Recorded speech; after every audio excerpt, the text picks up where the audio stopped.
हाँ जी, colligative property के start किया था हम लोगों ने, relative lowering in vapour pressure हम लोगों ने पढ़ा था। यहां तक किसी को समस्या है? फटाफट बताओ कि सर समस्या है, समझ में नहीं आया है। कोई ऐसा है?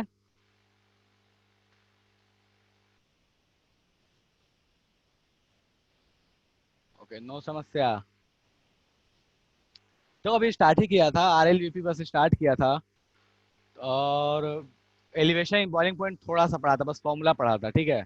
उसके बाद सभा समाप्त कर दी थी। गुड मॉर्निंग बेटा, गुड मॉर्निंग वर्षा। चलो ठीक है, ओके। तो अपन उससे आगे बढ़ते हैं, ठीक है। लास्ट क्लास में हम लोगों ने पढ़ा था आरएलवीपी। आरएलवीपी के बारे में हम लोगों ने एक चीज पढ़ी थी कि भैया आरएलवीपी जो होता है, यहाँ लिखूं मैं, हाँ, डेल्टा पी अपॉन, पहला कॉलिगेटिव प्रॉपर्टी था delta P upon P not of solvent, दिख रहा है ना? हाँ ठीक है, दिख रहा है, ठीक है। Equals two moles of solute upon moles of solute plus moles of solvent, और इसको अपन सिंपली लिख लेते थे moles of solute upon moles of solvent, ठीक है। ये एक फॉर्मूला हम लोगों ने लास्ट क्लास में पढ़ लिया था, ठीक है, जिसको क्या बोलते थे अपन? RLVP, relative lowering in vapour pressure. यहां तक कोई ऐसा है जिसको समस्या है? नहीं सर, यहां तक तो कोई समस्या नहीं है। नेक्स्ट पे आते हैं, ठीक है। नेक्स्ट कॉलिगेटिव प्रॉपर्टी हम लोगों ने बात की थी, that is elevation in boiling point, ठीक है। अब एलिवेशन इन बॉइलिंग पॉइंट के लिए मैंने आपको एक फॉर्मूला डायरेक्टली बता दिया था। क्या बताया था भैया? तो डेल्टा टी, चूंकि बॉइलिंग पॉइंट के बाद बारे में बात करें तो डेल्टा टीबी, डेल्टा टीबी का मतलब क्या हुआ? Final boiling point minus initial boiling point equals to, इसके लिए फॉर्मूला बताया था मैंने, के बी इंटू एम। एम क्या है अपना? मोलालिटी, ठीक है। ये केबी क्या चीज है? देखो केबी को क्या बोलते हैं? केबी को बोलते हैं इब्लोस्कोपिक कांस्टेंट, ठीक है। इतना भारी भरकम सा नाम ध्यान रखने की जरूरत नहीं है। केबी को ऐसे बोलते हैं इब्लोस्कोपिक कांस्टेंट, इसको ऐसे भी बोलते हैं simple molal boiling point constant, ठीक है। और इसका एक स्टैंडर्ड नाम है दैट इज इब्लोस्कोपिक, इब्लोस्कोपिक कांस्टेंट, ठीक है। तो इतना भारी भरकम सा नाम याद रखने की जरूरत नहीं है, ठीक है। अपने लिए सिंपल इतने में काम हो जाएगा। हाँ, तो इसको बोलते हैं, केबी को बोलते हैं मोलर बॉइलिंग पॉइंट कांस्टेंट या इब्लोस्कोपिक कांस्टेंट, ठीक है। इस फॉर्मूले को डायरेक्टली ध्यान रखिएगा आप लोग,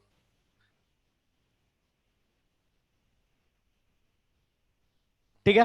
ओके, एक चीज और भी कि इस केबी की यूनिट क्या होती है। तो केबी की यूनिट अगर कभी आपको नहीं भी लिख के दे तो आप यूनिट से पहचान सकते हैं, और इसकी जो यूनिट होती है वो होती है केल्विन पर मोलल, पर मोलल, ठीक है। और ठीक है, केल्विन केजी पर मोल, दोनों ही में से कुछ भी लिख सकता है। या तो केल्विन पर मोलर लिख सकता है या केल्विन केजी पर मोल लिख सकता है, ठीक है। यहां तक में किसी को समस्या है? हाँ जी, इतने में किसी को समस्या है कि सर कोई ऐसी चीज है जो मेरे समझ में नहीं आई है? नो बॉल बाउंसर हो चुकी है, यॉर्कर के कारण हम बोल्ड हो चुके हैं, सर मोलालिटी सब। हाँ जी बेटा बोलिए। सर ये एलिवेशन इन बॉइलिंग पॉइंट एक बार बता दीजिएगा, क्योंकि लेट से ज्वाइन किए थे इसलिए। मैं बता रहा हूँ बेटा, बस अभी फॉर्मूला बताया मैंने, ठीक है। इसके अलावा है, इस फॉर्मूले में किसी को समस्या है कि सर समझ में नहीं आया इस फॉर्मूले में?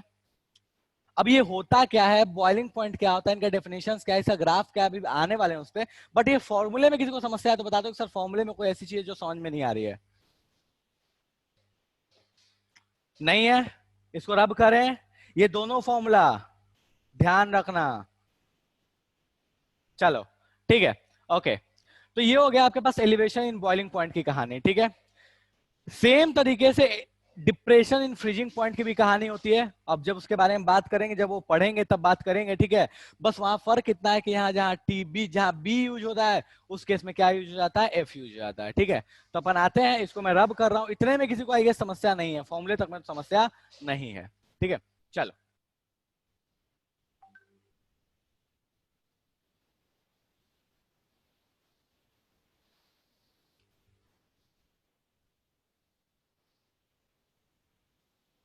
ठीक है। अब देखो होता क्या है बॉइलिंग पॉइंट की कहानी के बारे, यार ये क्या हो गया, चल क्यों नहीं रहा है? ठीक है, बॉइलिंग पॉइंट की कहानी चलती क्या है? तो सबसे पहली चीज कि भैया बॉइलिंग पॉइंट होता क्या है, ठीक है। सबसे पहला क्वेश्चन आता है कि भाई साहब ये बॉइलिंग पॉइंट चीज क्या है। एक सेकंड, जस्ट मोनू,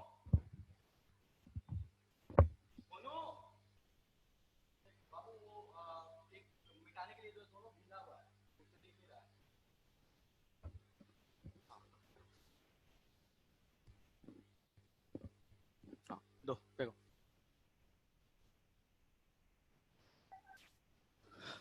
हाँ जी, तो बात ये सबसे पहले आती है कि सर बॉइलिंग पॉइंट चीज क्या है। ठीक है, बॉइलिंग पॉइंट का मतलब क्या है। ठीक है, तो थोड़ा सा बात कर लेते हैं अपन बॉइलिंग पॉइंट पे। ठीक है, कि बॉइलिंग पॉइंट होता क्या है। बॉइलिंग पॉइंट को डिफाइन कैसे करते हैं, तो सर बॉइलिंग पॉइंट को डिफाइन करते हैं, पहले सुन लो कि बॉइलिंग पॉइंट होता क्या है। ठीक है, बॉइलिंग पॉइंट को डिफाइन करते हैं कि वो टेम्परेचर जिस टेम्परेचर पे वो टेम्परेचर जिस टेम्परेचर पे वेपर प्रेशर किसका, लिक्विड फेज का, vapour pressure of liquid phase और एटमॉस्फेरिक प्रेशर अगर बराबर हो जाए, उस टेम्परेचर को हम बोलते हैं बॉइलिंग पॉइंट। मतलब अगर मेरे पास सॉल्यूशन है या प्योर सॉल्वेंट कुछ भी है, मैं उसको उस टेम्परेचर तक हीट कर रहा हूं जिस टेम्परेचर पे दोनों ही प्रेशर बराबर हो जाए, एटमॉस्फेरिक और अपने पास वेपर प्रेशर जो है किसका, लिक्विड का। ठीक है, लिक्विड में सॉल्यूशन भी हो सकता है, सॉल्वेंट भी प्योर हो सकता है। ठीक है, तो जिस टेम्परेचर पे ये दोनों वेपर प्रेशर बराबर हो जाते हैं, हम उसको क्या बोलते हैं, बॉइलिंग पॉइंट। कोई समस्या है किसी को? चलो ठीक है, तो मैं सिंपली लिख रहा हूं, temperature at which vapour pressure of liquid, liquid के बगल में लिख दे रहा हूं सॉल्वेंट और सॉल्यूशन, दोनों में से कुछ भी हो सकता है, सॉल्वेंट और solution equals to, sorry, equals to atmospheric pressure. ठीक है, वो टेम्परेचर जिस टेम्परेचर पे सॉल्वेंट या सॉल्यूशन कोई भी है उसका जो वेपर प्रेशर है वो एटमॉस्फेरिक प्रेशर के बराबर हो जाए, उस टेम्परेचर को अपन क्या बोलते हैं, बॉइलिंग पॉइंट बोलते हैं। ठीक है, अब यहां पे एलिवेशन इन बॉइलिंग पॉइंट का मतलब क्या है। देखो मान लो अपने पास एक प्योर सॉल्वेंट है। ठीक है, मैंने इसमें ले लिया प्योर सॉल्वेंट, कुछ भी ले लिया, मान लो इथानॉल, वाटर, कुछ भी ले लो। ठीक है, एक प्योर सॉल्वेंट है। अब हमने क्या किया, इस समय इसका बॉइलिंग पॉइंट मेजर किया, तो अपने को लगा कि इसका बॉइलिंग पॉइंट जो है टीबी जो है वो TB1 है। ठीक है, ये इसका बॉइलिंग पॉइंट है, बॉइलिंग पॉइंट में लिखा है बॉइलिंग पॉइंट 1। ठीक है, सॉल्वेंट का। इसमें मैंने क्या किया कि कुछ अमाउंट ऑफ सॉल्यूट मैंने मिक्स कर दिया, कुछ थोड़ा सा सॉल्यूट मिक्स कर दिया। कौन सा है, नॉन वोलेटाइल है, ध्यान होना चाहिए, नॉन वोलेटाइल है। ठीक है, नॉन वोलेटाइल सॉल्यूट ऐड कर दिया, तो जो फाइनल सॉल्यूशन बना, बेटा किसी का ऑडियो ऑन ऑफ कर लीजिए, जो फाइनल सॉल्यूशन बना, ठीक है, इस फाइनल सॉल्यूशन की कहानी क्या है कि इसका जो बॉइलिंग पॉइंट है, ये बॉइलिंग पॉइंट है, इसका बॉइलिंग पॉइंट है TB2। ठीक है, इसको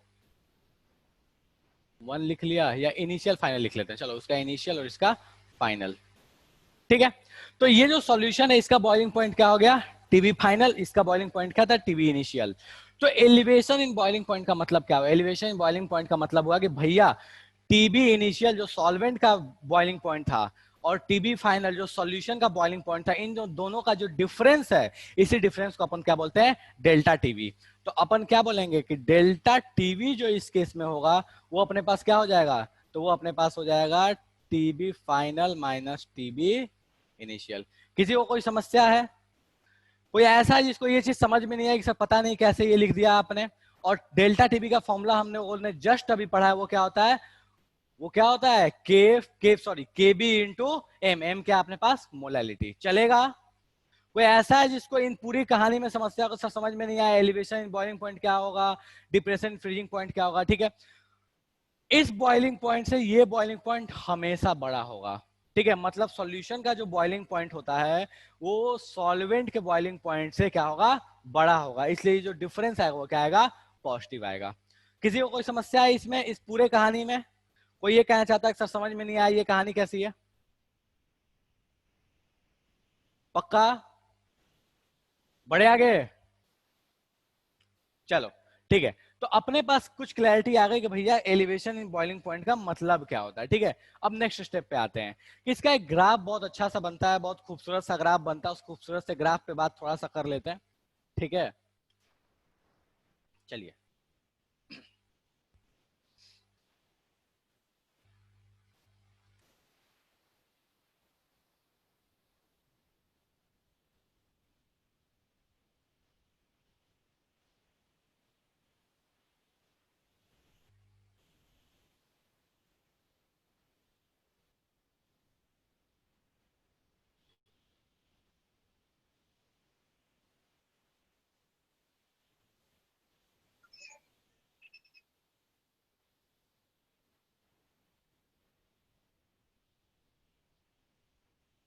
देखो होता क्या है कि जैसे ही आप वेपर प्रेशर वर्सेस टेम्परेचर का ग्राफ आप प्लॉट करते हो, नीचे टेम्परेचर है, नहीं दिख रहा है तो ऊपर कर दो।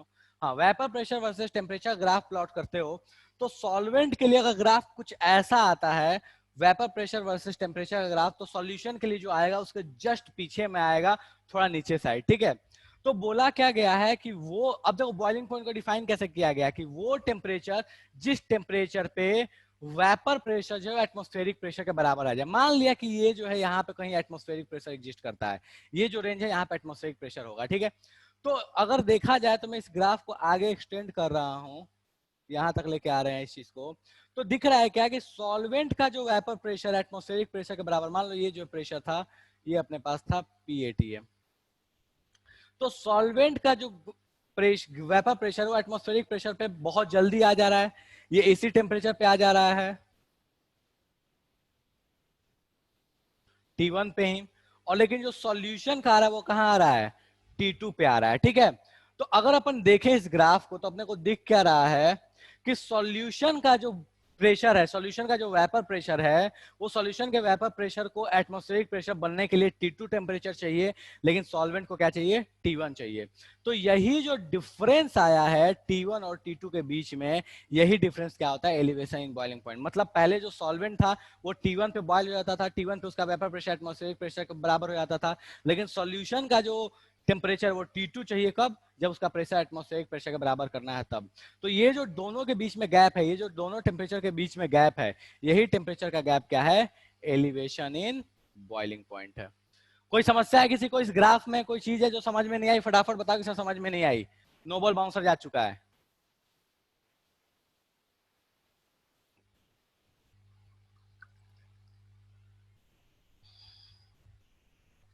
कोई ऐसा है जिसको लगता है सर पता नहीं क्या है ये।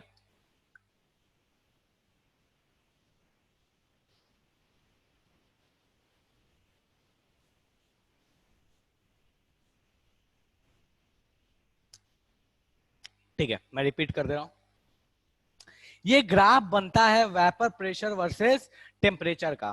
ठीक है, अब सॉल्वेंट का जो ग्राफ है वो कुछ ऐसा बनता है, सॉल्यूट का, सॉरी सॉल्यूशन का कुछ ऐसा बनता है। मतलब क्या हुआ कि सॉल्वेंट से थोड़ा पीछे अपने पास क्या रहता है, सॉल्यूशन का ग्राफ रहता है। ठीक है, अब होता क्या है कि हमने क्या बोला था बॉइलिंग पॉइंट, हमने बोला था वो टेम्परेचर जिस टेम्परेचर पे एटमॉस्फेरिक प्रेशर जो है वो वेपर प्रेशर के बराबर आ जाए। अब ये वेपर प्रेशर का ग्राफ है, मान लिया कि ये वाला जो प्रेशर है, यहाँ जो प्रेशर रहा होगा वो प्रेशर एटमॉस्फेरिक प्रेशर के बराबर है, मतलब ये प्रेशर जो है PATM के बराबर है। तो इस प्रेशर पे जैसे ही सॉल्यूट या सॉल्वेंट पहुंचेगा, समझिए उसकी बॉइलिंग पॉइंट आ गई है। ठीक है, तो इस प्रेशर पे सॉल्वेंट जो है वो T1 टेम्परेचर पे ही पहुंच जाता है, लेकिन ये जो सॉल्यूशन है वो T2 टेम्परेचर पे पहुंचता है। मतलब सॉल्यूशन की बॉइलिंग पॉइंट क्या हो गई, T2, और सॉल्वेंट की बॉइलिंग पॉइंट क्या है, T1। ठीक है, तो अब दोनों का अलग अलग बॉइलिंग पॉइंट हमको पता है, तो एलिवेशन बॉइलिंग पॉइंट क्या कहता है कि भाई साहब यहां से यहां तक का जो डिफरेंस है T1 और T2 का जो डिफरेंस है, T2 माइनस T1 जो है, इसी को बोलते हैं एलिवेशन इन बॉइलिंग पॉइंट। और ये जो एलिवेशन होगा वो एलिवेशन क्या होगा, डेल्टा टीबी, और डेल्टा टीबी का जस्ट मैंने आपको एक फॉर्मूला बताया था, वो फॉर्मूला क्या होता है, KB इंटू एम क्या अपने पास, मोलैलिटी। डन है, कोई ऐसा है जिसको समस्या हो कि सब समझ में नहीं आ रहा है। चलो ठीक है, इस केबी के बारे में थोड़ा सा बात कर लेते हैं, मैंने यूनिट वगैरह तो बता दिया, अब एक और भी चीज बात कर लेते हैं। ये जो केबी होता है ना, ये प्रॉपर्टी ऑफ सॉल्वेंट होता है, ध्यान रखना। ये इसका सॉल्यूशन से कोई लेना देना नहीं है, सॉल्यूशन में आपने पार्टिकल्स कौन से डालते, कोई मतलब नहीं है इसको। ये सिंपली डिपेंड्स ऑन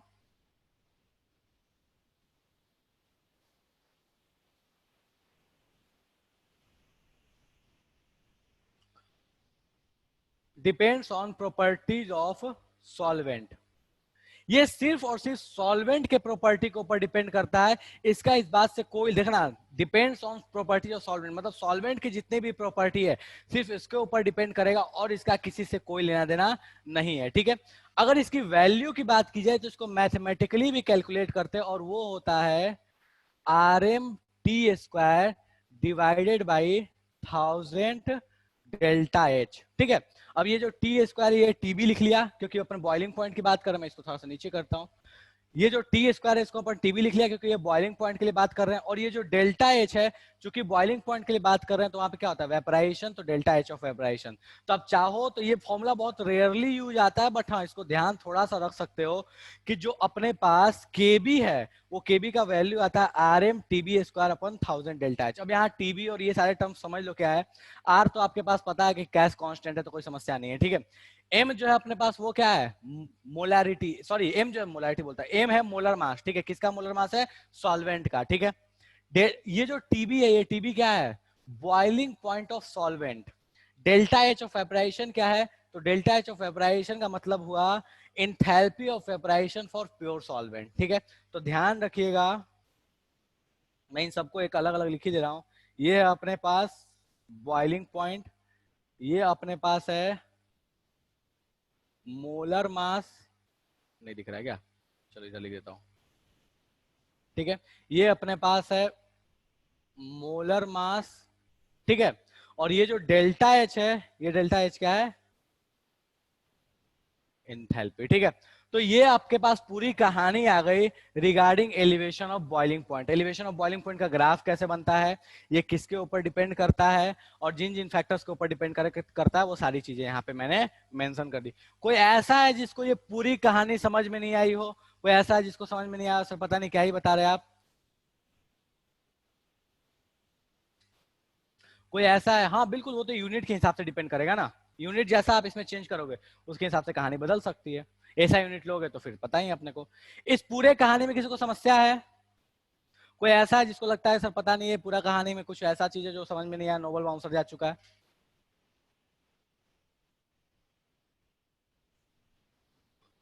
पक्का? दिख ही नहीं रहा यार। हाँ, बढ़े आगे। तो इस पूरी कहानी को आप लोग स्क्रीनशॉट लेना है या नोट्स जो भी लिख रहे हैं साथ में वो लिख लीजिए फटाफट, अपन आगे आएंगे फिर। चलिए ठीक है, रब कर दें इसको, मिटा दें।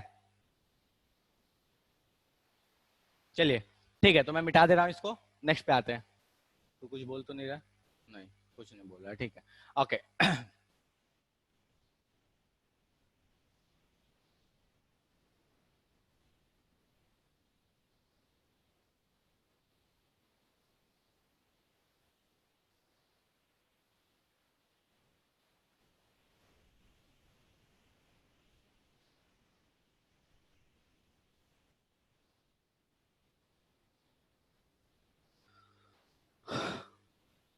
हाँ जी,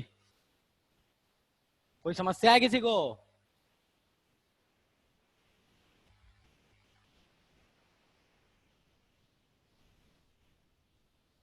एक सेकंड रुक जाओ।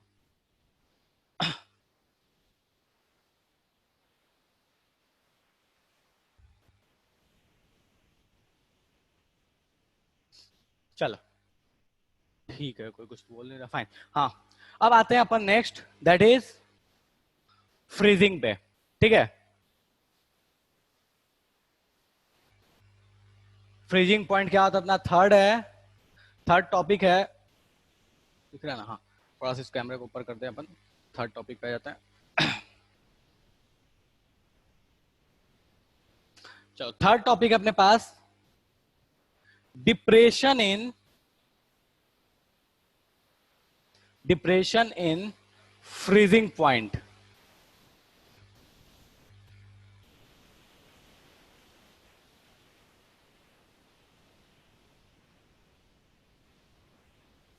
डिप्रेशन इन फ्रीजिंग पॉइंट, यार दिख नहीं रहा क्या, क्या समस्या है?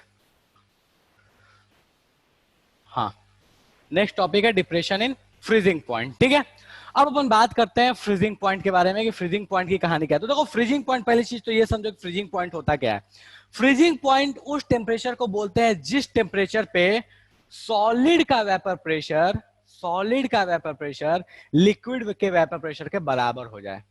वो टेम्परेचर, जिस टेम्परेचर पे सॉलिड का वेपर प्रेशर लिक्विड के वेपर प्रेशर के बराबर हो जाए, उस टेम्परेचर को अपन बोलते हैं फ्रीजिंग पॉइंट। तो temperature at which vapour pressure of solid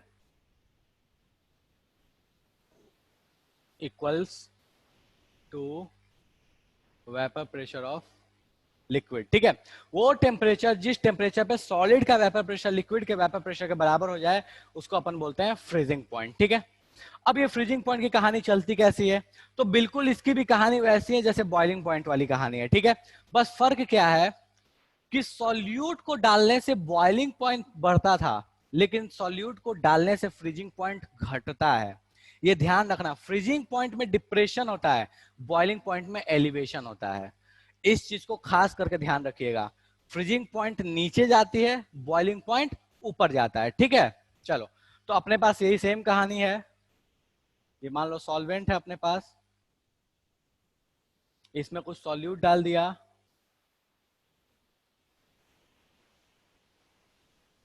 ठीक है। ये अपने पास सॉल्यूशन बन गया। मान लो इसका फ्रीजिंग पॉइंट जो था वो डेल्टा टीएफ, सॉरी TF 1 था, ये TF 2 है। तो TF 1 जो है वो TF 2 से बड़ा होगा, ठीक है। और इन दोनों का जो डिफरेंस होगा उसी को क्या बोलते हैं, डेल्टा TF, ठीक है। सॉल्यूशन का फ्रीजिंग पॉइंट जो होगा, सॉल्यूशन का फ्रीजिंग पॉइंट कम होगा, जो प्योर सॉल्वेंट होगा उसका फ्रीजिंग पॉइंट क्या होगा, ज्यादा होगा, ठीक है। तो यही अपने पास कहानी होती है रिगार्डिंग फ्रीजिंग पॉइंट, ठीक है। मतलब क्या है कि नमक वाले पानी लो टेम्परेचर पर फ्रीज होगा in comparison to pure water ले लोगे तब, ठीक है। अब आगे आते हैं कि इसका कहानी क्या है, कैसे चलेगा। तो डेल्टा टीएफ का मैंने आपको डायरेक्ट फॉर्मूला बता दिया था, पहले ही बताया था, मैं फिर से दोबारा बता दे रहा हूँ। बोला भी था कि एकदम बिल्कुल वैसी ही कहानी चलती है। तो डेल्टा टीएफ का फॉर्मूला क्या होगा, केएफ इंटू एम, ठीक है। केएफ क्या होता है, बिल्कुल वैसे ही जैसे अपने पास केबी होता था, ठीक है। इसको बोलते क्या है, क्रायोस्कोपिक कांस्टेंट, ठीक है। नाम इसका है क्रायोस्कोपिक कांस्टेंट, ठीक है।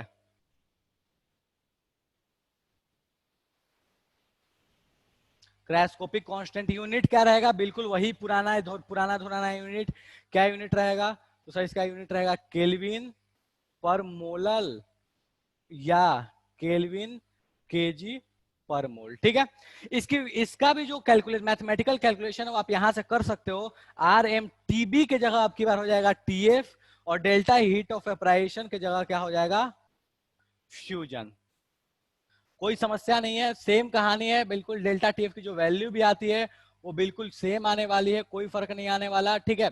बस यहाँ जो डेल्टा, यहाँ जो केएफ, पहले जो केएफ होता था, TF जो होता था वहां पे ये, सॉरी TB जो होता था वहां TF आ जाएगा, और नीचे जो यहाँ डेल्टा H ऑफ वेपराइजेशन आता था वहां पे डेल्टा H ऑफ फ्यूजन आ जाएगा। इतने में किसी को समस्या है तो फटाफट बताओ कि सर समझ में नहीं आया।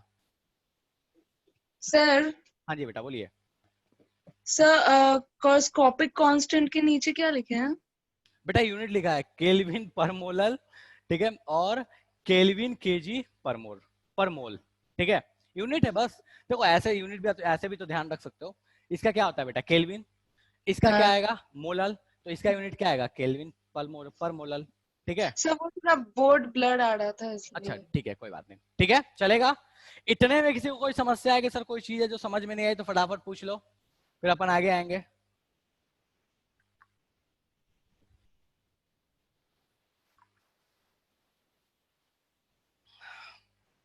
हाँ जी, कोई ऐसा है जिसको लगता है सब पता नहीं क्या ही हो गया, जादू सा हो गया है, समझ में नहीं आ रहा है। सारी जनता को बोल रहा हूँ भाई, कोई समस्या है तो फटाफट पूछ लो, सब समझ में नहीं आया तो इसमें कोई बहुत ज्यादा कॉम्प्लेक्स वाली चीज नहीं है, ठीक है। अब आ जाते हैं इसके ग्राफ पे, किसका ग्राफ कैसे बनता है।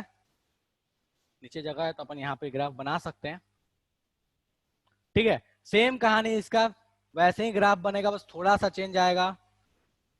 हाँ, तो अपने को भी ये तो पता है कि vapour pressure versus temperature graph कैसे बनता है, ऐसे बनता है। तो जब अपन फ्रीजिंग की बात करते हैं ना, तो देखो एक्चुअली फ्रीजिंग क्या होता है।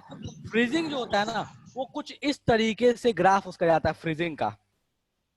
ये वाला जो लाइन है, इस लाइन पे हमको पता चलता है एक्चुअल में कि कहाँ फ्रीजिंग होने वाली है। ठीक है, तो देखो ये अपने पास क्या है, सॉल्वेंट है, ये अपने पास सॉल्यूशन है, और ये अपने पास फ्रीजिंग लाइन है।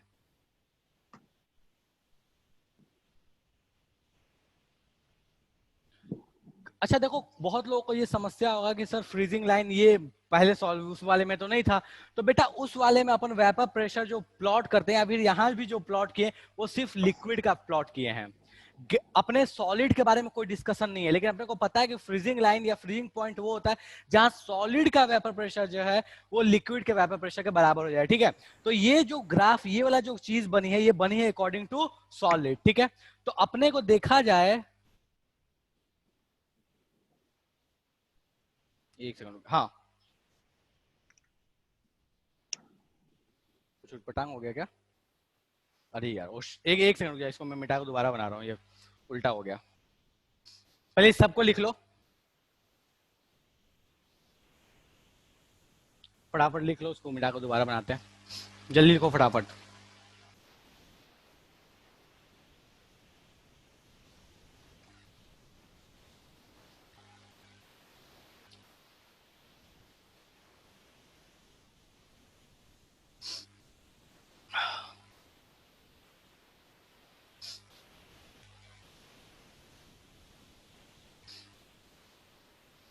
चलो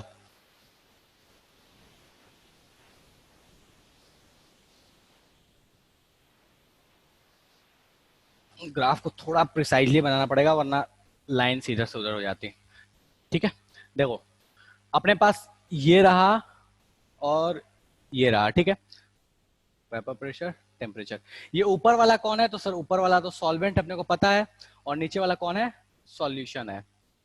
ओके, तो यहां जो ग्राफ बनता है वो फ्रीजिंग लाइन का वो कुछ इस तरीके से जाएगा। ठीक है, अब ये थोड़ा सा मतलब बनाने में थोड़ा आपको ध्यान देना पड़ेगा कि आप जो लाइंस बनाइएगा वो लाइंस प्रॉपर सीक्वेंस में आए।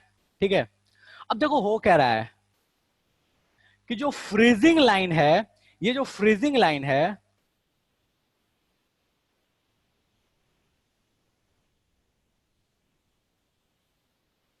ये फ्रीजिंग लाइन सॉल्वेंट को यहां इंटरसेक्ट कर रहा है।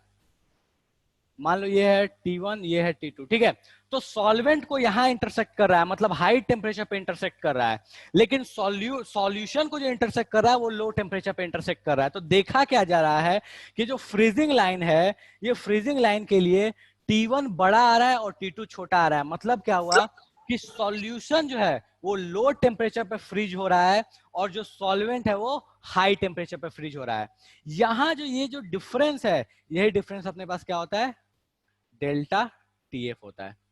ठीक है, मतलब इस ग्राफ को बनाते वक्त ध्यान रखना बस इतना सा कि ये जो फ्रीजिंग लाइन बनेगी वो थोड़ी सी ऐसे टिल्टेड बनेगी। ऐसे सीधा बनाने पे होता क्या है कि वो पीछे साइड में बन जाता है। ठीक है, तो बस इतना ध्यान रखिएगा। तो ये अपने पास पूरी कहानी हो गई रिगार्डिंग फ्रीजिंग पॉइंट। ठीक है, डायरेक्टली इसको ध्यान रख सकते हो, इस ग्राफ को, दोनों ही ग्राफ्स आपको मैंने बना के बता दिए कि वेपर प्रेशर वर्सेस टेम्परेचर का ग्राफ, ये नीचे है सॉल्यूशन, ऊपर है सॉल्वेंट।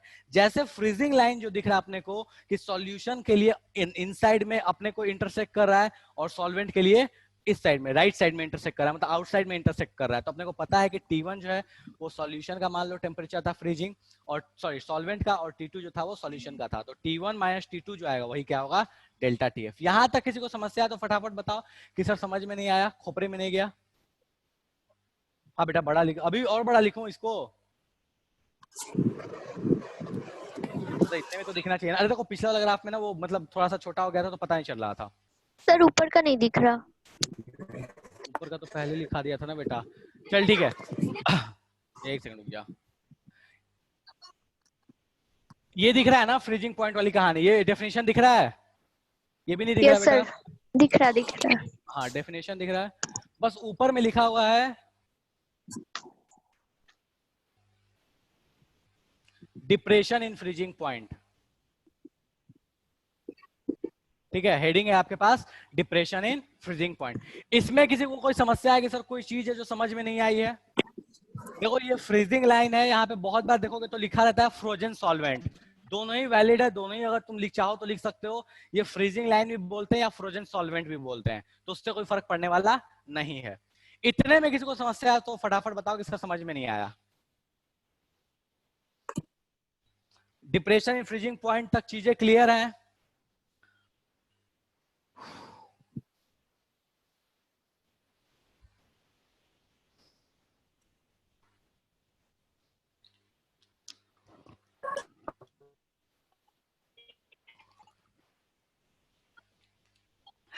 चलो ठीक है, इसको रब कर रहे हैं, नेक्स्ट पे आते हैं। ठीक है, ओके। नेक्स्ट पॉइंट पे आ रहा हूं बेटा। इस ग्राफ को ध्यान रखिएगा, बहुत बार ग्राफ से सीधे भी क्वेश्चन पूछता है, तो ध्यान रखिएगा इस ग्राफ को, दोनों ही ग्राफ जो मैंने बताया।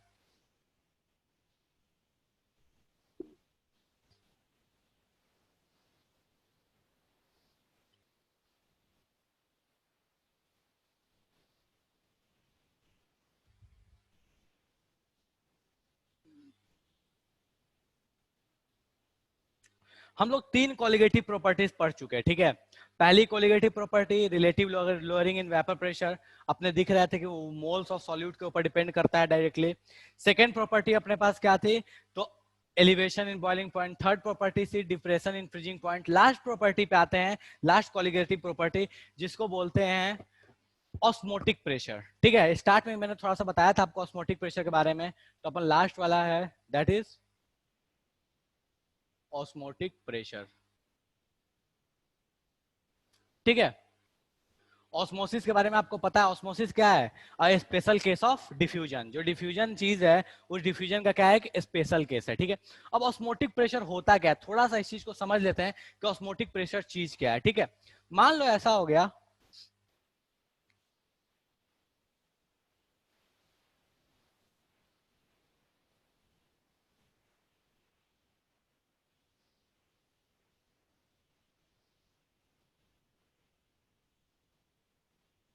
ये है सॉल्यूशन ए, ये है सॉल्यूशन बी, ठीक है। और कॉन्सेंट्रेशन ऑफ सॉल्यूशन है, कॉन्सेंट्रेशन का मतलब मैं अब यहां बोल रहा हूं तो सिंपल मोलैरिटी के बारे में बात हो रही है, ठीक है। तो molarity of A is greater than molarity of B, ठीक है। ये सी ए मतलब मोलैरिटी, मोलैरिटी के बारे में बोल रहा हूं मैं, ये सी ए है molarity of A and C B जो है मोलैरिटी ऑफ बी है, ठीक है। तो यहाँ पे ऑस्मोटिक प्रेशर का मतलब क्या हुआ, ठीक है। तो देखो ऑस्मोटिक प्रेशर का मतलब क्या हुआ, अपन को एक चीज सिखाई गई थी बचपन में सिखाया गया एक चीज कि फ्लो जो होता है वो अपने पास high concentration to low concentration या low concentration to high concentration, कौन सा फ्लो सिखाया गया अपने को। मैं इस दोनों डेफिनेशन को प्रूव करके बताऊंगा कि दोनों ही डेफिनेशन सही है। मुझे ये बताओ कि फ्लो क्या सिखाया गया आपको, कभी कहीं भी अगर एसपीएम के क्रॉस फ्लो होता है तो एसपीएम के क्रॉस कौन सा होता है, हाई कॉन्सेंट्रेशन टू लो या लो कॉन्सेंट्रेशन टू हाई, और दोनों ही सही है। सर जो सेल में होता है ऑस्मोसिस, प्रगति बोल रही है सर हाई टू लो।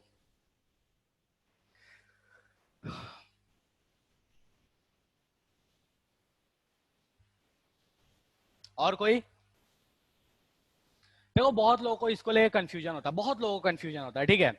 एक सिंपल सा लॉजिक समझाता हूं, वो लॉजिक आपको हमेशा ध्यान रखना है, अगर वो लॉजिक आप ध्यान रखिएगा तो आपको कोई समस्या कभी नहीं होगी। फ्लो हमेशा उस डायरेक्शन में होगा जिस डायरेक्शन में होने से इक्विलिब्रियम अचीव हो जाए। क्या बोला, फ्लो हमेशा उस डायरेक्शन में होगा जिस डायरेक्शन में होने से इक्विलिब्रियम अचीव हो जाए, ठीक है। दूसरी चीज कि फ्लो हमेशा स्मॉलर पार्टिकल्स का होता है, फ्लो हमेशा स्मॉलर पार्टिकल्स का होता है, ठीक है। कुछ केसेस को छोड़कर, अगर एसपीएम की लेकिन बात करें तो एसपीएम में हमेशा स्मॉलर पार्टिकल्स का होगा, ठीक है। अब ये जो इक्विलिब्रियम वाली चीज है वो कहानी कैसी है, तो देखो कहानी ऐसी है कि अगर मैं इसमें ये बोलूं कि सीए और सीबी दोनों दो सॉल्यूशन का कंसंट्रेशन एक का सीए एक का सीबी है, और मान लो मैं बोलता हूं कि सीए का जो सीए जो है उसकी वैल्यू सीबी से बड़ी है, मैंने फॉर टाइमिंग मान लिया कि सीए जो है सीबी से बड़ी है, दो सॉल्यूशन है, दोनों मान लो नमक पानी का सॉल्यूशन है, कुछ नहीं है, NaCl और वाटर है, ठीक है। यहाँ पे लिख ले रहे हैं अपन सॉल्ट प्लस वाटर, ठीक है, ये भी सॉल्ट प्लस वाटर है, और बीच में लगा ये एसपीएम, ठीक है। अब कॉन्सेंट्रेशन ए का जो है वो बी से ज्यादा, अच्छा कॉन्सेंट्रेशन ऑफ ए बी से ज्यादा होने का मतलब क्या हुआ, किसका कॉन्सेंट्रेशन, सॉल्यूट का या सॉल्वेंट का, सर कॉन्सेंट्रेशन बात कर रहे हैं, सॉल्यूशन चैप्टर पढ़ रहे हैं, तो अपन हमेशा जो कॉन्सेंट्रेशन लेते हो किसके लिए बात करते हैं? आइडियली जो लैंग्वेज में बात करते हो किसके लिए बोलते हैं सर? सॉल्यूट के लिए बोलते हैं। कभी कभी सॉल्वेंट के लिए कॉन्सेंट्रेशन बोलते हैं क्या अपन? नॉर्मली नहीं बोलते हैं। क्या बोलते हैं concentration? Moles of solute divide by volume of solution, ये बोलते हैं अपन कॉन्सेंट्रेशन। ठीक है, तो इसका मतलब क्या हुआ कि ये जो ए वाला जो सॉल्यूशन है इसमें नंबर ऑफ सॉल्यूट्स, सुनना ध्यान से, नंबर ऑफ सॉल्यूट्स पर लीटर सॉल्यूशन ज्यादा है, नंबर ऑफ सॉल्यूट्स पर लीटर सॉल्यूशन कम है। इसमें किसी को समस्या, को ये कहना चाहता है कि सर ये समझ में नहीं आया?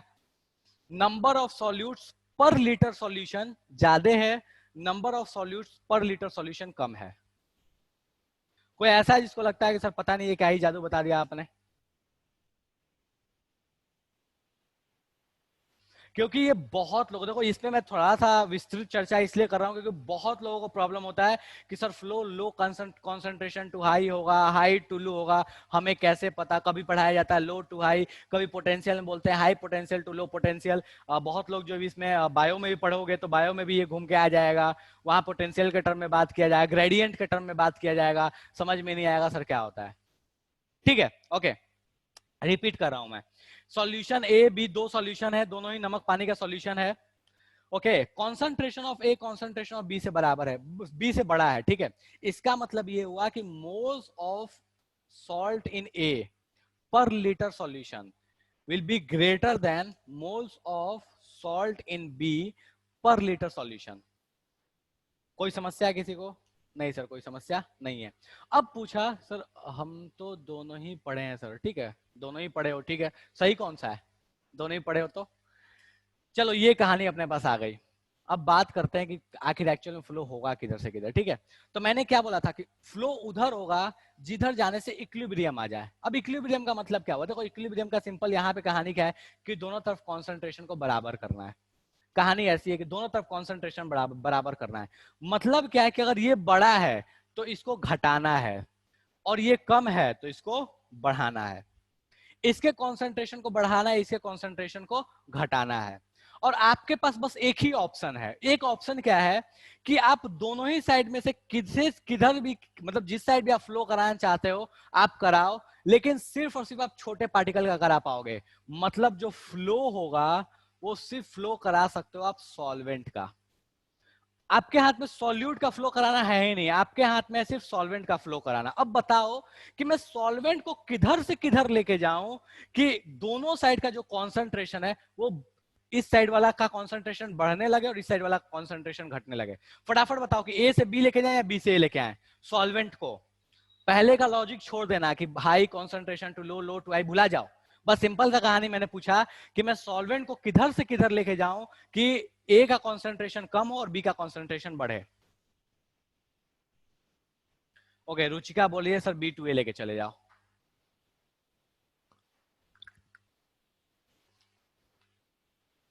कुंदन बोल रहा है सर बी टू ए लेके चले जाओ। ठीक है चलो ठीक है भैया, अपन क्या करेंगे बी टू ए लेके जा सकते हैं। कैसे? क्योंकि बी में अपने पास सॉल्वेंट ज्यादा है, क्योंकि कॉन्सेंट्रेशन इसका कम था, इसका कॉन्सेंट्रेशन ज्यादा था। इसका मतलब क्या है कि इसके कंपेरिजन में तो यहाँ पे सॉल्वेंट कम है। तो अपने को करना है कि इसको घटाना है, इसको बढ़ाना है। मतलब अगर मैं वाटर को, सॉल्वेंट को मैं इधर से इधर पहुंचा दूं, सॉल्वेंट को मैं इधर से इधर पहुंचा दूं तो मेरा काम बन जाए। सॉल्वेंट लिखा है ठीक है, तो सॉल्वेंट को बी टू ए लेके चला जाऊं तो मेरा काम बन जाए। अब मुझे ये बताओ कि इस पूरी कहानी में फ्लो किधर से किधर हुआ? लो कॉन्सेंट्रेशन टू हाई हुआ या हाई कॉन्सेंट्रेशन टू लो हुआ?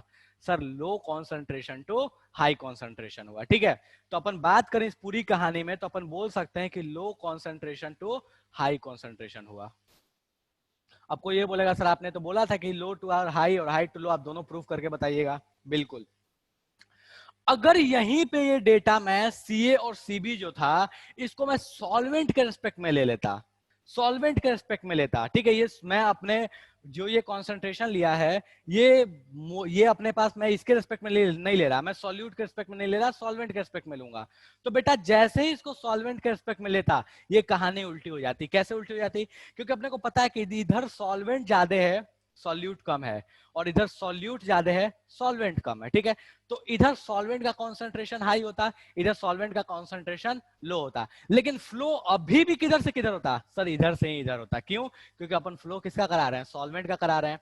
तो सॉल्वेंट को अपने को कम करना होता और सॉल्यूट को अपने को बढ़ाना होता, तो उस केस में भी फ्लो किधर से किधर होता, इधर से इधर होता। लेकिन आप बोलने के लिए क्या बोलते हैं, high concentration to low concentration, ठीक है। तो ऐसे कह सकते हो, सिंपल से लैंग्वेज में अगर मैं बात करूं तो ऐसे कह सकते हो कि अगर सॉल्यूट का कॉन्सेंट्रेशन दिया है तो फ्लो आप ऐसे बोलोगे लो टू हाई, और अगर सॉल्वेंट का कॉन्सेंट्रेशन के बारे में बात कर रहा है तो बोलोगे हाई टू लो।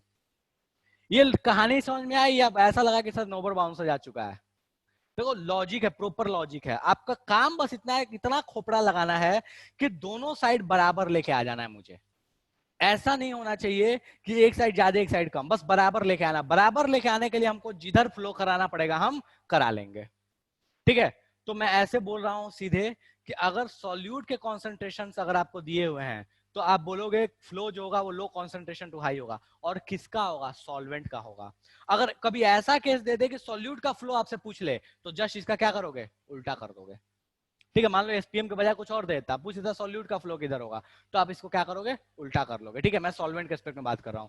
तो अगर कॉन्सेंट्रेशन ऑफ सॉल्यूट दिया है तो लो टू हाई बोलोगे, कॉन्सेंट्रेशन ऑफ सॉल्वेंट दिया है तो हाई टू लो बोलोगे।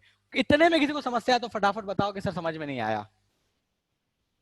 ये दोनों केसेस कि कॉन्सेंट्रेशन ऑफ सॉल्यूट में कहानी क्या होगी, सॉल्वेंट में कहानी क्या होगी, और जो बचपन से सिखाया गया है कि लो टू हाई, हाई टू लो, उसमें अब कोई कंफ्यूजन नहीं है। अभी भी कोई कंफ्यूजन है जिसको लगता है कि सर पता नहीं क्या है sir, low to high, high to low हमको याद करना पड़ेगा क्या? कोई बोलता है हाई टू लो, कोई बोलता है लो टू हाई।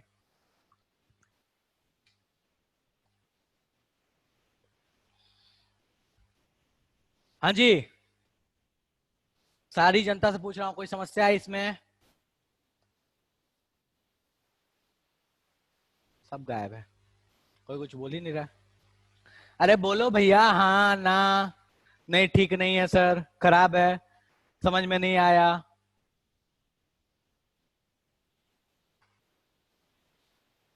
संजना बोलिए सर पोटेंशियल के टर्म में भी बता दीजिए। बेटा क्या चाहती है, मैं बायो पढ़ाऊं? चलो ठीक है, मैं पोटेंशियल के टर्म में बता दूंगा बेटा, बट एक बार मैं आपको प्रेशर के रिस्पेक्ट में समझा दूंगा, क्योंकि प्रेशर आपको नहीं पता तो पहले प्रेशर के रिस्पेक्ट में समझ लेना, फिर मैं मुझे लास्ट में याद देना, मैं पोटेंशियल के रिस्पेक्ट में बता दूंगा बिल्कुल, लेकिन लास्ट में जब ये खत्म होने वाला होगा तब, ठीक है।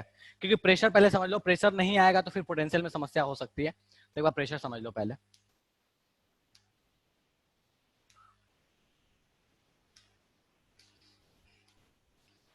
फिजिक्स में तुमको नहीं आने वाला ये पोटेंशियल ग्रेडियंट ऑफ ऑस्मोसिस, ठीक है, वो बायो में ही आता है। चलो ठीक है, बढ़े आगे। लिखवाने की इसकी कोई जरूरत है, कोई ऐसी चीज देखो जिसको इसको ये फोटो लेना है ले लो, ठीक है, और लिखवाने की जरूरत है कोई चीज तो बोल दो मैं लिखवा दूं, अदरवाइज ठीक है कोई बात नहीं है। चलो ठीक है, तो मैं इसको मिटा रहा हूं, ओके।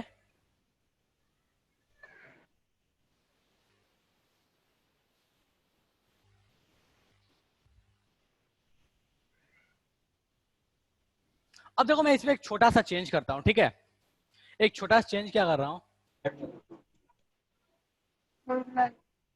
बेटा किसी का ऑडियो ऑन ऑफ कर लीजिए, ठीक है।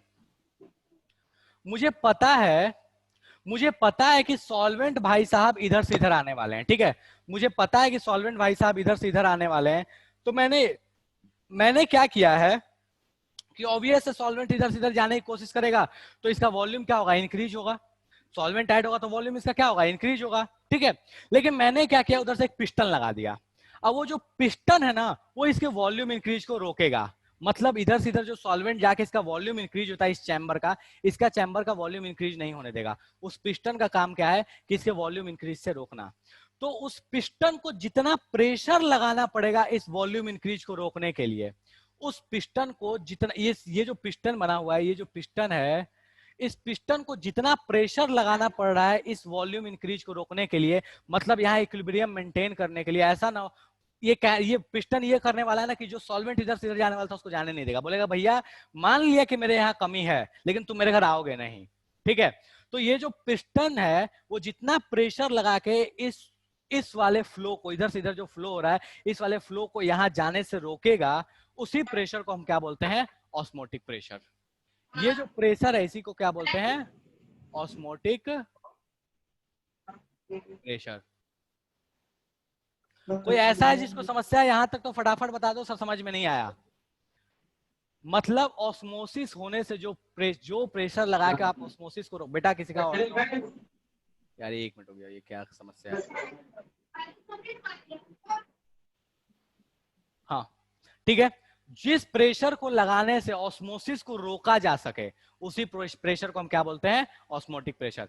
इस ऑस्मोटिक प्रेशर में किसी को समस्या है कि सर कोई चीज है जो समझ में नहीं आई?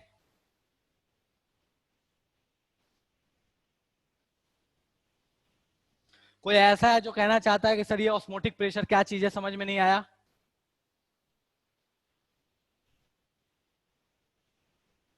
कोई समस्या नहीं है? इसको चाहो तो तुम YouTube में भी बना सकते हो, यू वाले ट्यूब में भी बना के इसको डायग्राम को बना सकते हो। मैंने इसी में बना के समझा दिया आपको, ठीक है। चलो ओके, तो ऑस्मोटिक प्रेशर क्लियर है कि ऑस्मोटिक प्रेशर होता गया, ठीक है। अब फटाफट आते हैं कि कैलकुलेट कैसे करते हैं। 952, ठीक है। तो इसको कैलकुलेट करने का तरीका क्या है? तो इसका फॉर्मूला है, वो फॉर्मूला मैं डायरेक्टली आपको लिखा दे रहा हूं, ठीक है। ऑस्मोटिक प्रेशर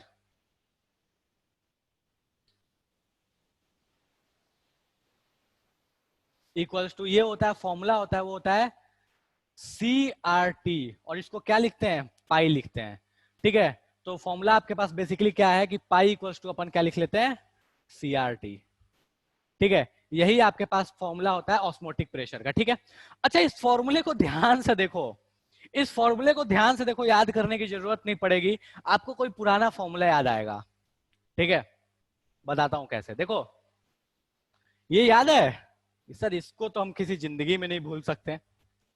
ये तो याद होगा ना, PV equals to NRT। Sir ये भूलने वाला है, असंभव, केमिस्ट्री पढ़े तो असंभव, ठीक है। मैं इसको P इक्वल्स टू ऐसे लिख लूं, NYBRT, ठीक है। मैं इसको ऐसे लिख लूं, P इक्वल्स टू NYV, क्या होता है? कॉन्सेंट्रेशन ही तो होता है NYV, मोलैरिटी ही तो होता है NYV, तो कॉन्सेंट्रेशन RT।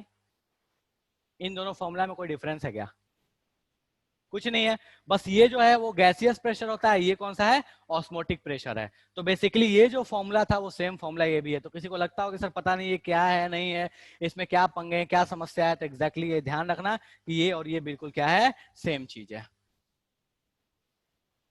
कोई समस्या है इसमें किसी को कि सर ये चीज है जो समझ में नहीं आई है?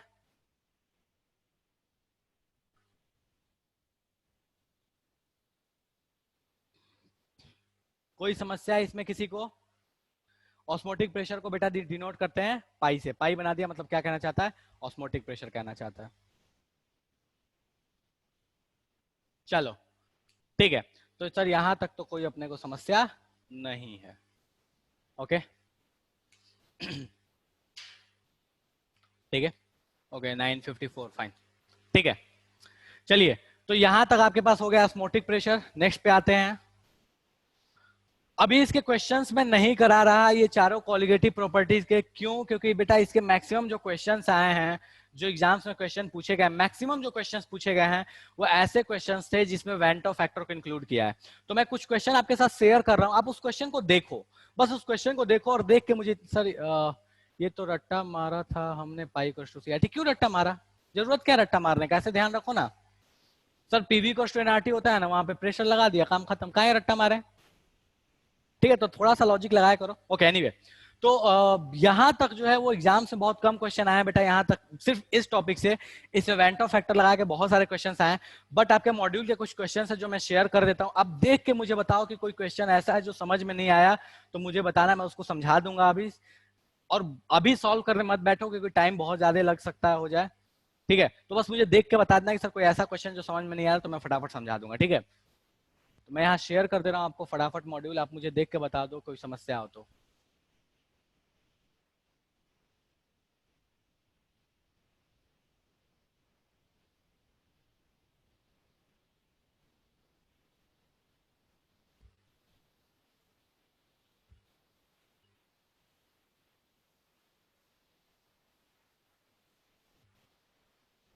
ये निकाल, हाँ जी बेटा शेयर कर दिया मैंने मॉड्यूल। एक एक करके देखो। क्वेश्चन नंबर 1 एक बार पढ़ो आराम से और देखो, लगता है कोई समस्या तो फटाक से पूछ लो कि सर समस्या समझ में नहीं आया। अभी आइसोटोनिक हाइपोटोनिक हाइपरटोनिक नहीं बोला है तो अभी चिल मारना, अभी उसको लेकर परेशान नहीं होना। हाँ जी, क्वेश्चन नंबर 1 में किसी को समस्या है कि सर देख के लग रहा है कि नहीं वो सॉल्व हो पाएगा? देखते जाओ, कोई ऐसा है जिसको लगे कि सर क्वेश्चन नंबर 1 में समस्या है तो फटाक से पूछ लो, सर समस्या समझ में नहीं आया।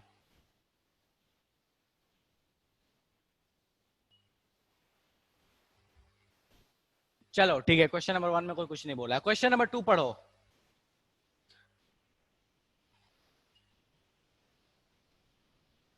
क्वेश्चन नंबर 2,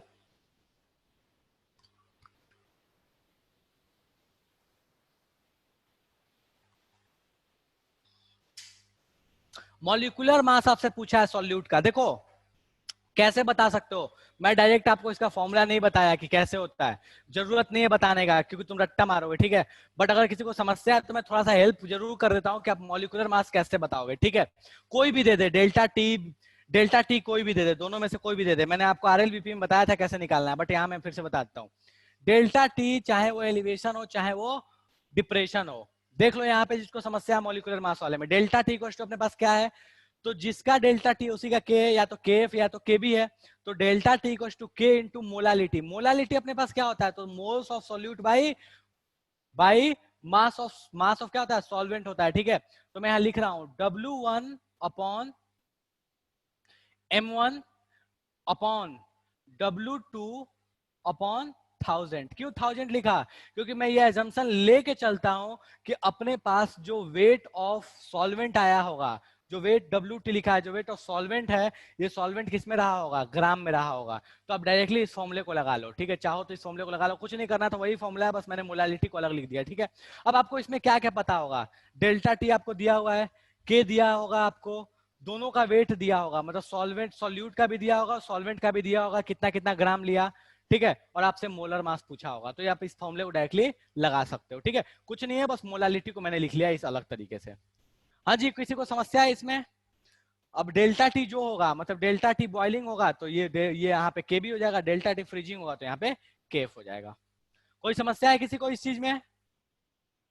कोई ऐसा है जिसको लगता है सर पता नहीं नोबल बाउंसर हो गया, समझ में नहीं आया? चलो ठीक है। क्वेश्चन नंबर 2, क्वेश्चन नंबर 3 क्या दिया? क्वेश्चन नंबर 3 में ऑस्मोटिक प्रेशर दे दिया है, टेम्परेचर दे दिया, कॉन्सेंट्रेशन पूछा है। कोई समस्या नहीं है, पाई इक्वल्स टू सीआरटी लगा लेंगे, सी अपने को पता चल जाएगा। क्वेश्चन नंबर 4 देखो क्या बोलता है, एवरेज ऑस्मोटिक प्रेशर दे दिया है, टेम्परेचर दे दिया है, कॉन्सेंट्रेशन ऑफ शुगर सॉल्यूशन पूछा है। सेम कहानी वही है, ठीक है। क्या क्या दे दिया, प्रेशर दे दिया, टेम्परेचर दे दिया, पाई इक्वल्स टू सीआरटी लगा लोगे, अपने पास क्या आ जाएगा, सी आ जाएगा, ठीक है। अब अपने को यहाँ तो चलो ठीक है, कुछ और भी नहीं पूछा। अगर सी कॉन्सेंट्रेशन पता है, मान लो अपने को वॉल्यूम ऑफ सॉल्यूशन दे देता तो अपन मोल्स ऑफ सॉल्यूशन बता सकते थे, मोल्स ऑफ सॉल्यूट बता सकते थे। अगर अपने को सॉल्यूट का नाम वाम सब कुछ पता है तो मास भी बता सकते हैं उसका, अगर वॉल्यूम ऑफ सॉल्यूशन दे देते। तो उस तरीके से इस क्वेश्चन को आगे लेके जाया जा सकता है। क्वेश्चन नंबर 5 सेम कहानी, बिल्कुल आप वैसे ही बना सकते हो, ठीक है। बस यहाँ पे करना ये है कि आपको कॉन्सेंट्रेशन के साथ थोड़ा सा चेंज करना पड़ेगा, ठीक है। तो यही सारे क्वेश्चंस है जो आपको बनते हैं, आप आराम से ट्राई कीजिएगा। ये 8 क्वेश्चंस जो आप आराम से घर पे ट्राई कीजिएगा। कोई समस्या हो तो नेक्स्ट क्लास में आप पूछ लीजिएगा, ठीक है। सर 5 नंबर क्वेश्चन बताइए ना। कौन सा बेटा? 5 नंबर। एक सेकंड को मैं शेयर कर रहा हूँ वापस।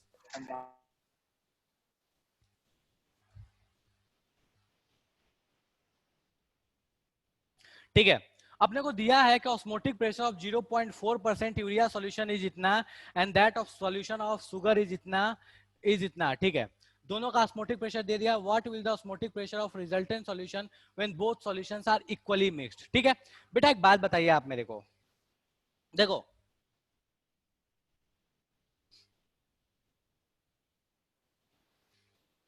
बोला है कि दोनों इक्वली मिक्स्ड हो रहे हैं। अगर चाहो तो इस क्वेश्चन को बहुत लेंदी भी जा सकते हैं, बट एक छोटा तरीका बताता हूं मैं, ठीक है। मेरे पास मान लो ये दो सॉल्यूशंस हैं, ठीक है। इसका कॉन्सेंट्रेशन है C1, इसका कॉन्सेंट्रेशन है C2, ठीक है। इसका वॉल्यूम है V1, इसका वॉल्यूम है V2, ठीक है।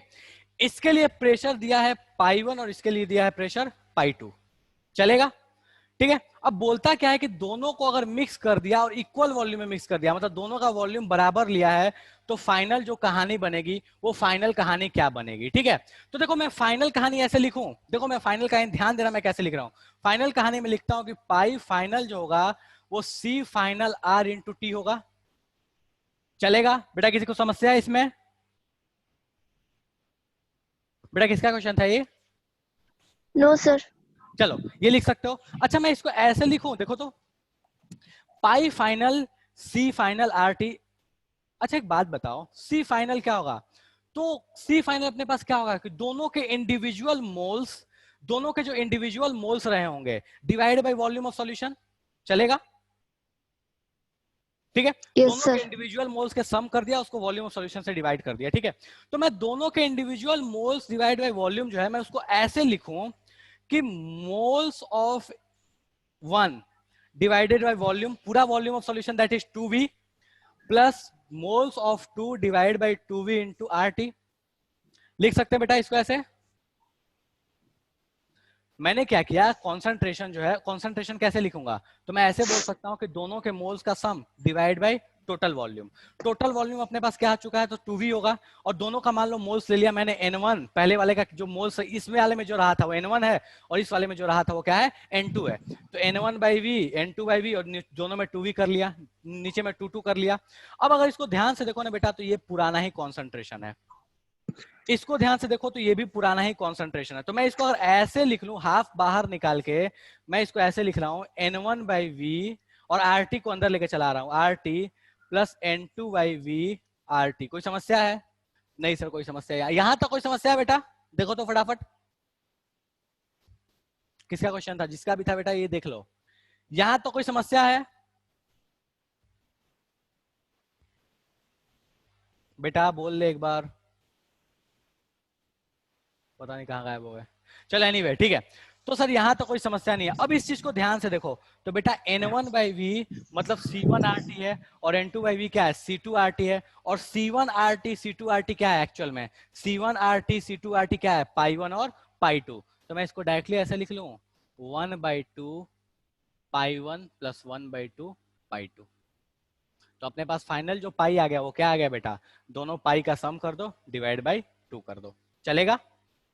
ले देंगे इसमें जो आपको दिया है ना वो कि इतना परसेंट क्या दिया है, यूरिया सॉल्यूशन दिया है, इतना परसेंट शुगर सॉल्यूशन दिया है, वो ना भी यूज करो तो कोई समस्या नहीं है। तुम चाहो तो उसको यूज भी कर सकते हो, मना नहीं है। तुम उसको यूज करोगे तो तुम पहले क्या करो कि यहाँ कॉन्सेंट्रेशन निकालो। कैसे निकालोगे, मोलारिटी वाला कॉन्सेप्ट लगा के। 1 लीटर ले लिया, 1 लीटर लेने के बाद हमने मान लिया उसमें अपने को पता है क्या, उसमें मास परसेंट पता है, मास परसेंट लगाओ, ये निकालो, ये निकालो, ये निकालो, फिर दोनों का कॉन्सेंट्रेशन निकालने के बाद दोनों के मोल्स निकालो, यहाँ पुट करो और ये कहानी लेके आओ। ये मैंने डायरेक्टली बता दिया कि आप कैसे अप्लाई कर सकते हो, चलेगा। बेटा पता नहीं किसका था यार, जिसका भी था। Yes sir. इसमें कोई समस्या है बेटा? कौन बोल रहा है, नाम तो बता दे बेटा। चलो एनीवे ठीक है, तो मैं इसको हटा रहा हूं। मैं एक्सपेक्ट कर रहा था बेटा आप घर से आप लोग ट्राई करोगे, बट ठीक है कोई बात नहीं, पूछ लिया। चलो एनीवे ठीक है, तो यहां तक अपन सभा समाप्त करते हैं। यहां तक किसी को समस्या है तो फटाफट बोलो कि सर समझ में नहीं आया, तो मैं बताऊं, अदरवाइज फिर सभा समाप्त करें, अगले क्लास में फिर मिलेंगे अपन इसके आगे। चलो ठीक है, तो यहां तक कोई प्रॉब्लम नहीं है, ठीक है। तो आज का क्लास अपन एंड करते हैं, नेक्स्ट क्लास में फिर इसको आगे कंटिन्यू करेंगे वेंटो फैक्टर्स और एबनॉर्मल कंडीशंस के साथ। चलिए, हाँ ठीक है कोई बात नहीं, चलिए ठीक है।